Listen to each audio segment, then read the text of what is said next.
Hello Brian, আপনাদের জন্য নিয়োগের খবর নিয়ে আসলাম। রেলের নন টেকনিক্যাল 11,558 জন নিয়োগ করা হবে। রেলওয়ে রিক্রুটমেন্ট বোর্ডের মাধ্যমে বিভিন্ন ধরনের নন টেকনিক্যাল পদে যেমন graduate level goods train manager, station master, chief commercial cum ticket supervisor, junior accountants cum typist, senior clerk cum typist এবং undergraduate level accountants clerk cum typist, commercial cum ticket clerk, junior clerk cum typist, train clerk পদে নিয়োগ করা হবে। মোট শূন্যপদ 11,558 জন। অনলাইনে আবেদন করতে হবে। গ্র্যাজুয়েট লেভেলের আবেদন শুরু 14 সেপ্টেম্বর এবং আন্ডার গ্র্যাজুয়েট লেভেলের আবেদন শুরু 21 সেপ্টেম্বর থেকে।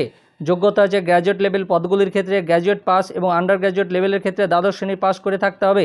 বয়স গ্র্যাজুয়েট লেভেলের পদগুলির ক্ষেত্রে 18 থেকে 36 বছর এবং আন্ডার গ্র্যাজুয়েট লেভেলের পদগুলির ক্ষেত্রে 18 থেকে 33 বছর।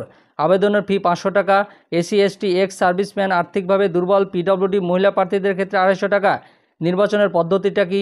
Computer based test, skill test, document verification এবং মেডিকেল পরীক্ষা। আবেদনের পদ্ধতি অফিসিয়াল ওয়েবসাইট rrbapply.gov.in ওয়েবসাইটে গিয়ে প্রয়োজনীয় ডকুমেন্ট সহ ফর্মটি পূরণ করে সাবমিট করুন। গ্র্যাজুয়েট লেভেল এবং আন্ডার গ্র্যাজুয়েট লেভেলে আবেদনের শেষ তারিখ হচ্ছে 13 এবং 20 অক্টোবর। যারা নতুন আছেন চ্যানেলটাকে সাবস্ক্রাইব করে দিবেন আর পাশে থাকা বেল আইকনে ক্লিক করে দিবেন যাতে এ সংক্রান্ত আরও ভিডিও আপনি প্রথমে পেয়ে যান। ধন্যবাদ।